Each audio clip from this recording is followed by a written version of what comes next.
I was having more of the mucus plug and the bloody show happening. Husband is driving like crazy. He's running every single red light. He's care what I was wearing. I was just like, we have to go, we have to get in the car. And I started to walk out of the house in nothing but my Depends. I'm not even kidding. No bra, no, I can cry. And my mom and I were like, it's gonna come. Like, the baby is gonna come on the sidewalk right now. Sweating, like I was just dripping in sweat.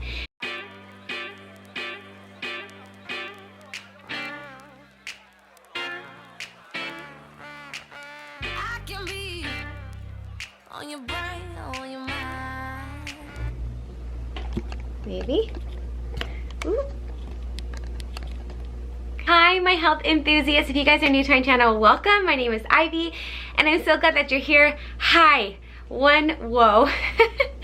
Two, I really wanted to like get ready and make this romantic video and really explain to you guys exactly my birth story.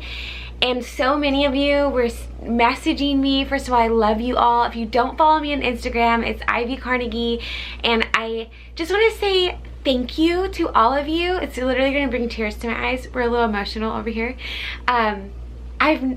Honestly, I've never appreciated social media more than right now, and connecting with all of you soon-to-be mamas, or, you know, ladies that are already moms and that just reached out, and just the love is overwhelming. And that, on top of how happy we are and how we feel right now, is just like crazy. Clearly I'm emotional. Clearly we got hormones going on. But anyways, I wanted to talk about my birth story, you guys, before time got away from me. Obviously we've been just kind of hibernating in our apartment, and so I haven't put makeup on for days, and I didn't want to put it on for this video, but I wanted to get this out for you because the reason why I do content is because to help you guys, to talk to you guys, you know, to give you the same things that I learned from other videos that help me, and I'm so glad. So that's why I'm doing this. So, birth story, here we go. As most of you know, if you watched my last vlog or you follow me on Instagram, again, I'll put it in, I made it past 40 weeks. I actually went to 41 weeks. My midwife in the very beginning of my pregnancy said, you know, most first-time mom goes 41 and 1, and they kept saying it, 41 and 1, 41 and 1, 41 and 1. We went to our 40-week appointment. They did not check me. They don't do that at my office. Everything's non-invasive, so they wouldn't check me, and I was kind of irritated. I was like, okay, like, we need to get this going, we need to get this. I was so anxious, I was upset. I was mostly anxious because we had a lot of family that were like messaging me, and it felt like I was letting them down, if you will. Like, I was excited to have this baby and they were excited, and I felt like I wasn't delivering them good news, and so that was hard for me personally. But the craziest thing is that I don't think my body was ready. And I have a really amazing friend that I met through our business, our juice bar, and she said to me, you need to talk to your baby. You need to tell your baby that it's safe and that you're safe. And yeah, and I did. I didn't quite release though emotionally. So I did Sunday during the day, and my mom and I went walking Sunday night. We went to the mall and just walked around, and then I came home. I got this crazy burst of energy to clean. I mean, I know nesting is normal. This was different. At 11 o'clock at night, I felt insane. Like, I just wanted to scrub every little corner. And if my husband would have let me, I would have been vacuuming at midnight. But he was like, you need to rest. Like, what are you doing? And it was weird. I had this weird feeling. And so anyways, at 3 in the morning that night, I woke up actually and went to the bathroom. And I lost my mucus plug, or started to lose my mucus plug at that time. So, really quick disclaimer, if you're a gentleman watching this, you might want to exit, because I'm going to be super raw so all these women can hear, you know, my experience and kind of be ready for it and know that they're not alone. So, if you're a guy, you might want to leave. Anyways, I had lost my mucus plug about 3:30 in the morning, and I just knew I felt different, and that was 41 and 1. So anyways, so I got up that morning about 8. Some contractions started, and I had contractions before, but I didn't really have them in the morning time. So I kind of knew, like, okay, like something's happening. And I kept losing more of the mucus plug. It also wasn't just the mucus plug. I was also having what they call the bloody show. And really quick, can we acknowledge the obvious here? My milk has clearly come in. Thank you to my beautiful daughter who gave me a boob job. Anyways, yeah, so yeah, I started to lose my mucus plug, and I was having my mucus plug and my bloody show at the same time. I didn't realize that those were two different things. I had a doctor's appointment at 1:30 that afternoon. I continued to have contractions like throughout the day, but nothing crazy, nothing unbearable, nothing too crazy. But my husband and I kind of were like, okay, like I think this is it. I was still calm. So we went to our doctor's appointment at 1:30. It's a very small office. There was actually a birth happening there at the time. There's only 2 little rooms there, so it's super small. I will link them if you're in Southern California. I'll link them below because they're amazing.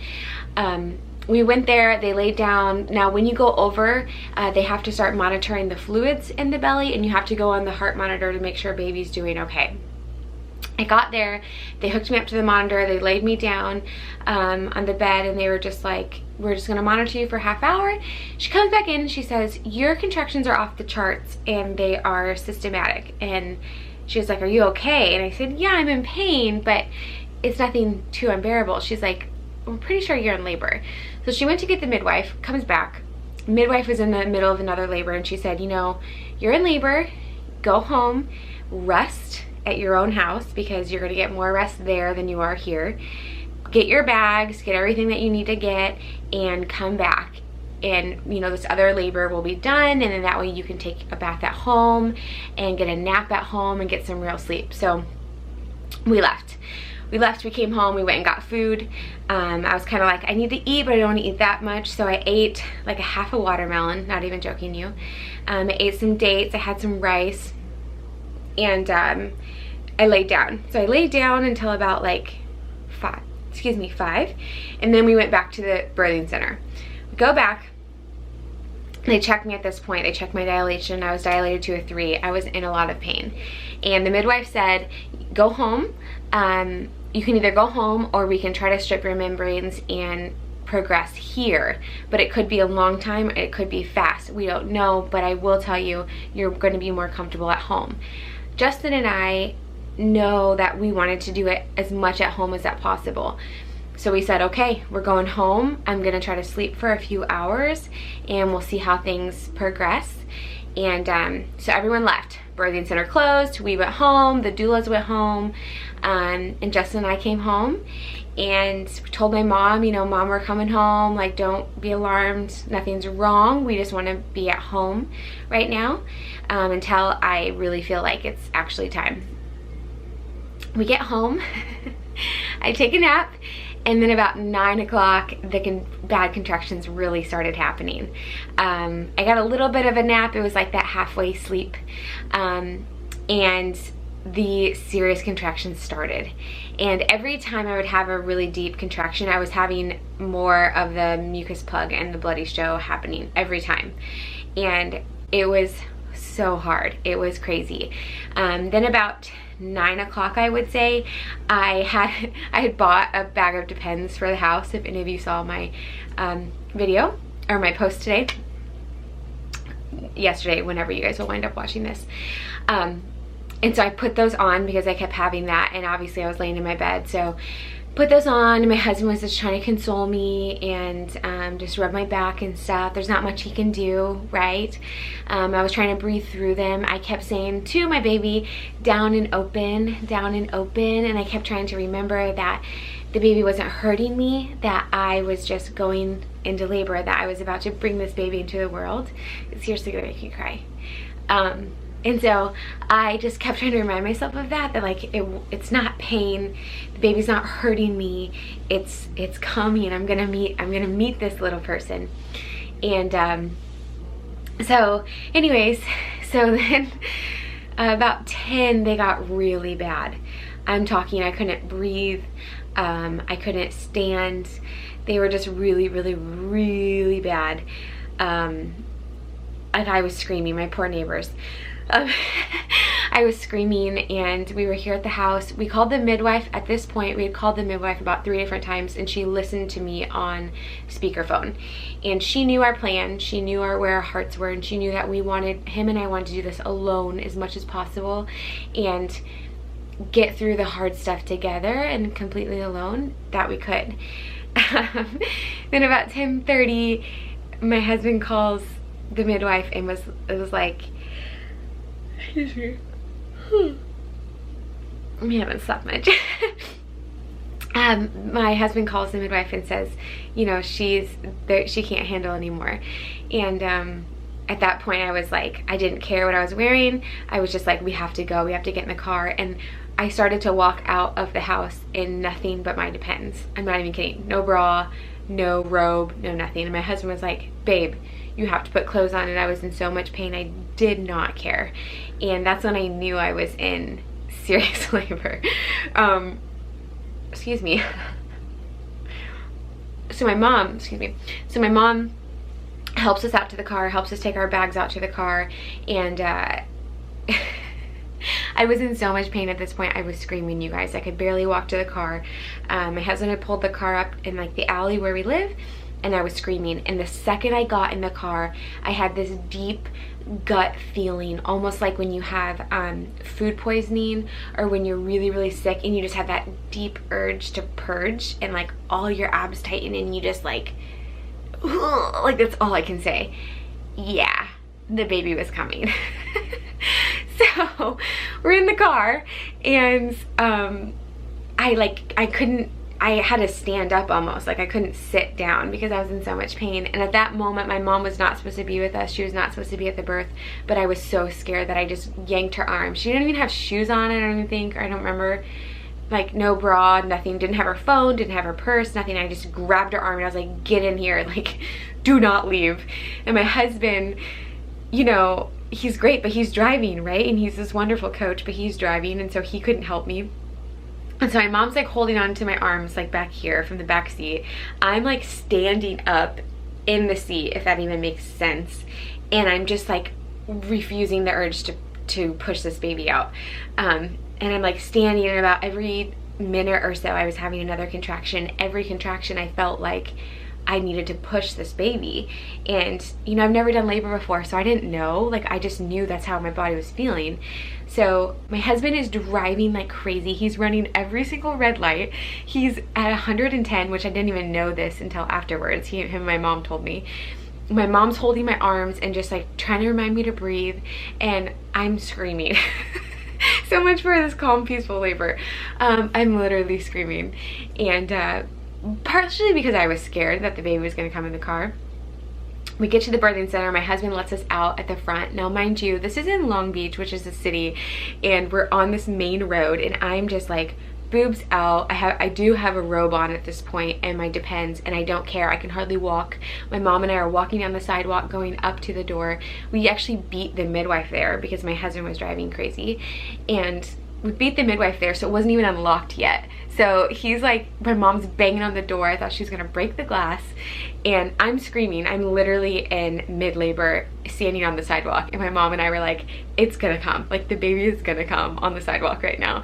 And so we get in there. The midwife comes running from the back, so she had just parked also. She comes running from the back where she had unlocked the door, lets us in, gets us into the birthing room, which is not set up because you're supposed to go there and like have this romantic experience and like go slow and get in the bath and put massage oils on and play your playlist. No.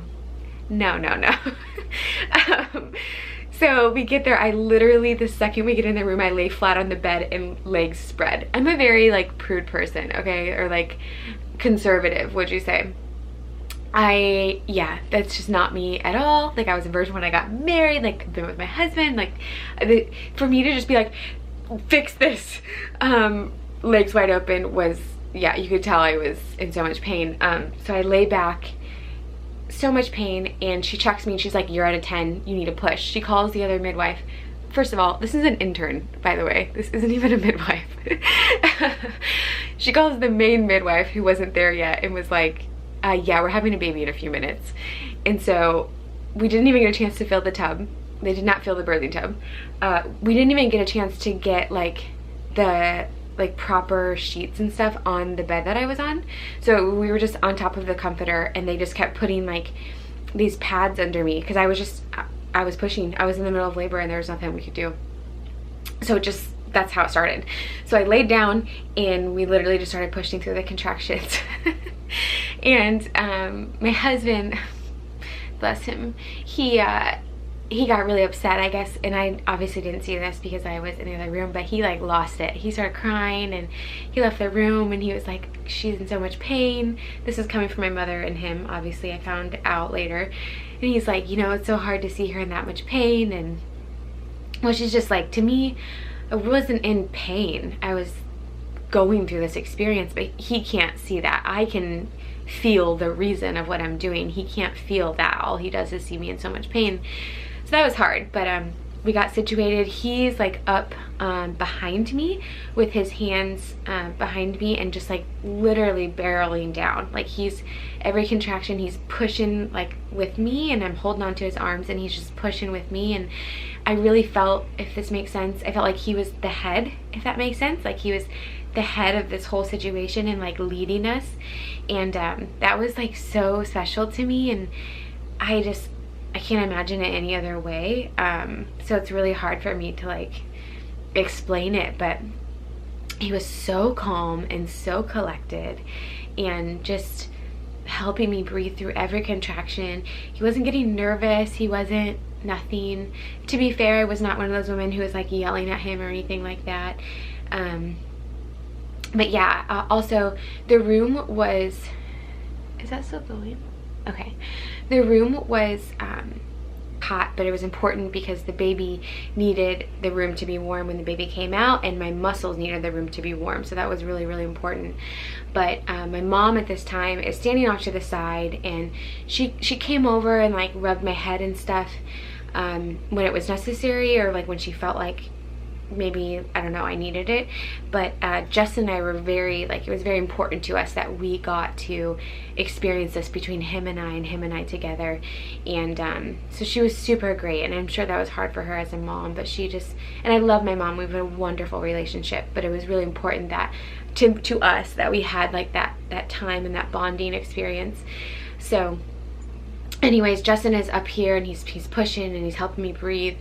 And the contractions at this point, I could really feel where she was. So no epidural, no aspirin, no ibuprofen, no nothing. And that was our plan. And because of that, I could really feel where she was. I could feel where she was, like in the canal, if you will. Is that what they call it? I could just feel her. And so yeah, they're just pushing. I was pushing, and every time, like, they would tell me where she was. They did say, you know, reach down, feel her, like you can feel where her head is. And I did that a few times, but it discouraged me during the birth because I felt with my body that she was a lot further than what it felt like from the outside. So I didn't love that so much. So I stopped doing that and I just let Justin guide me. And so Justin was kind of watching where her head was and like kind of telling me when her head got to a certain point, like how much more to push. And he was just so wonderful. And so anyways, I started pushing it out. The midwives did tell me that once I got to a certain stage that it would really start to burn, and no one ever told me that before. Like, I never ever heard that about labor, so I wasn't prepared for that at all. And sure enough, I get to a certain point and it was burning. It felt like someone had a torch to me, and not to scare any of you, but it is what it felt like. And she just said, you know, keep going, and so I would push her down, and when I would feel that, you almost like have to stop. If you stop too much, the baby goes back in a lot. So I got to this point where I like could feel her. I stopped screaming. I was able to really breathe through some of these contractions and really know where she was and kind of really connect with my body and push her out. So we got to a point where it was like, no more screaming, breathe her down, breathe, take a little break, but not too much of a break, because you got to keep pushing so she can come out. And I really connected with my body in that and just pushed, and she about a few minutes later she came, and she came out, and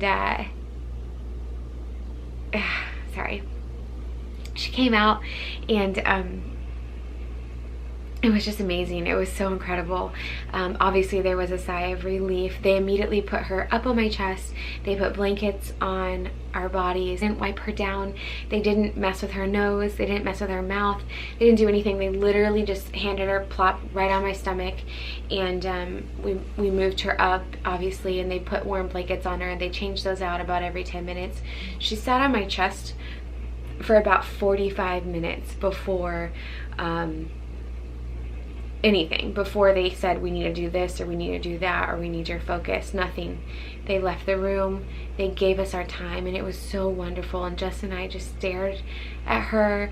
The funniest thing about it was, one, the baby didn't cry, didn't make a noise, didn't scream, didn't squeal, didn't like get nasally, didn't nothing. Like, the baby literally just looked around the room, and we were just like so in awe. It was crazy. It was so romantic, if that even makes sense. The baby was just so calm. It was so weird, so wild. Not at all what you see like on movies and stuff. There was no screaming baby. Put her right on my chest. Then 45 minutes later of us holding her, we're like, oh my gosh, we have to check the sex. We have to look between its legs. And so obviously, as I've been calling her, my husband, it was like weird. It was like this weird moment of like, like we forgot. Like, we were so overwhelmed with just she was here and she was healthy, that we forgot. And so my husband pulled her legs apart and was like, it's a girl. And we're so grateful to the birthing center and to the midwives for giving us that moment, and for not being prideful, I guess. You know, you always see these doctors like, it's a girl, and the doctors announce it and stuff, and it's about the doctor. And there was so much humility, let's say that, and these women that did this with me, that it was just, they really gave us our moment, and it was so wonderful. And so my husband shouted like, it's a girl, and I was shocked because I thought boy this whole time. That's not true. I thought girl in the beginning, but I don't know, I just thought boy, I guess. But yeah, so we looked at her, and I was 1 a.m. when she was born. She was 7 pounds 5 ounces. Sorry, I'm just so in love. She's 20.5 inches long. She's a long little thing. I don't even know how she fit in my little belly. Yeah, and she came. We stayed there for a while longer. This was 1 a.m. when she came out. We stayed there for a while longer. They just checked her temperature and stuff over and over, made sure that she stayed warm, kept changing out her warm blankets while she was on my chest and then on my husband's chest. She did actually have her first poop right away on my husband's chest. Like, didn't poop on me those 45 minutes she was on me, but she definitely pooped the second she was on my husband's chest. Excuse me. But yeah, so then about 5:30 in the morning, we went home. We left the birthing center that same day, and they packed us up, and we went home and got settled into our apartment here, and just couldn't stop staring at her. We didn't really sleep. It was just wild. We just kept staring at her. Yeah, now as far as like things that happen in labor, I do want to talk about that. Again, this is TMI portion, so if you're a gentleman watching this, maybe you don't want to.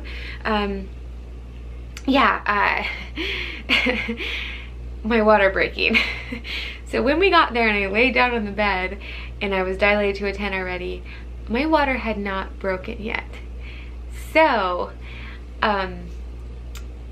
yeah, so my first couple of pushes there on the bed were a little scary, and then, this is so crazy, probably about 20 minutes into pushing, my water broke while I was pushing, and remember the baby was already way down there, so like I was about to give birth in the car, so like the fact that my water hadn't broken yet was crazy. And the baby's like coming out, and my water just burst everywhere. Like, I obviously didn't see it because I just was like not, I don't know, I was just, my eyes were closed and I was just pushing, excuse me, we haven't slept, pushing her down. But literally it was like whoosh, like bursted everywhere. It was crazy. Was I embarrassed? No, I was like, first of all, relieved, because it obviously relieves pressure. But it was interesting. I do wish I could see that, because I bet that was such a wild thing to see. But so that happens. Nobody told me that that could happen before. And then what else? Yeah, I didn't really have any huge issues when it comes to like labor. Baby's heart rate stayed great the whole time. My heart rate stayed great the whole time. I am gonna tell you guys this, I did have a tiny little tear. It wasn't where women normally tear, actually. It was on the inside, if that makes sense.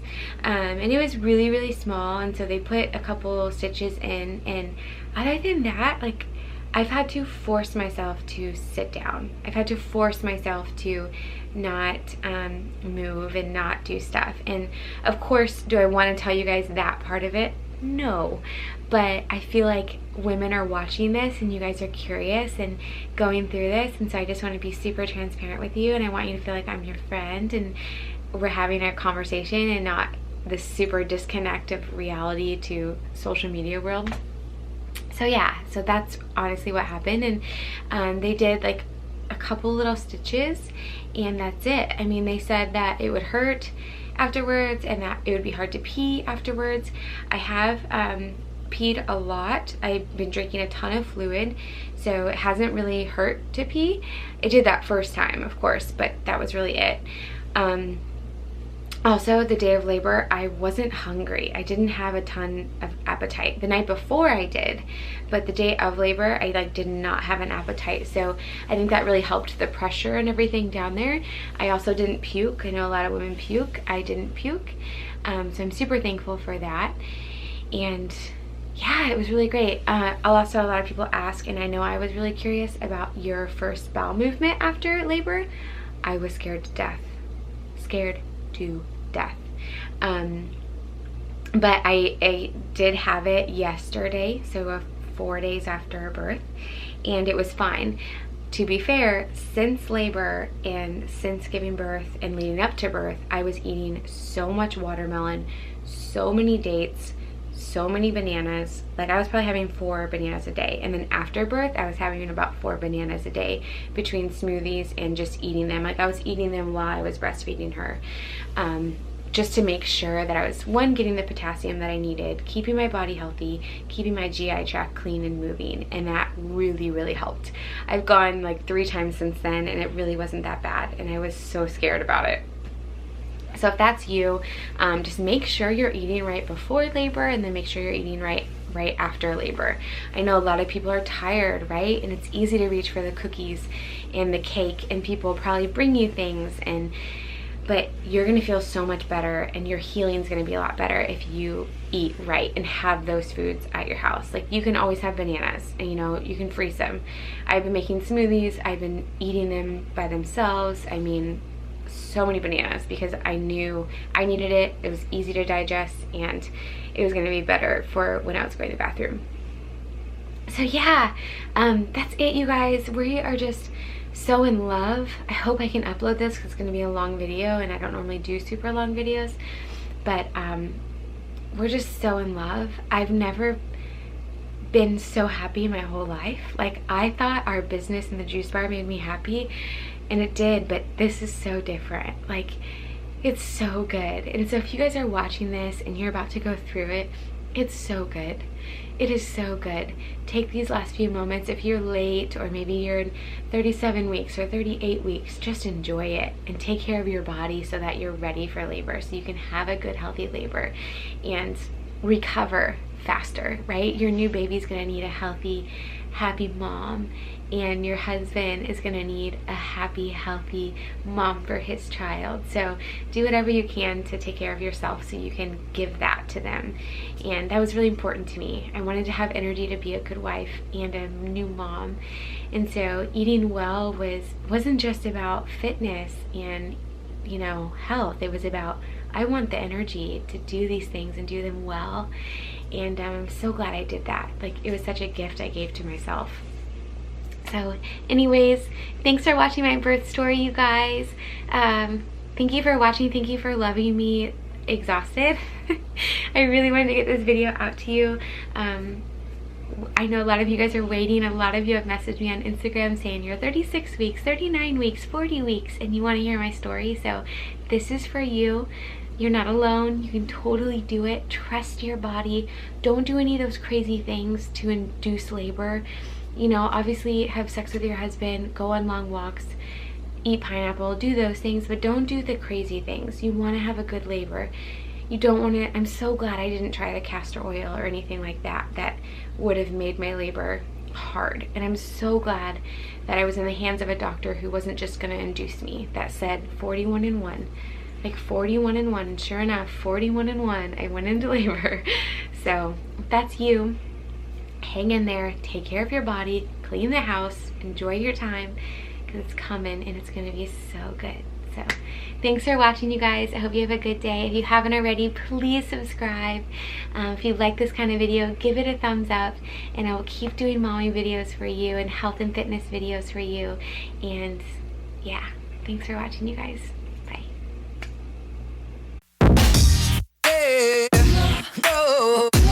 No.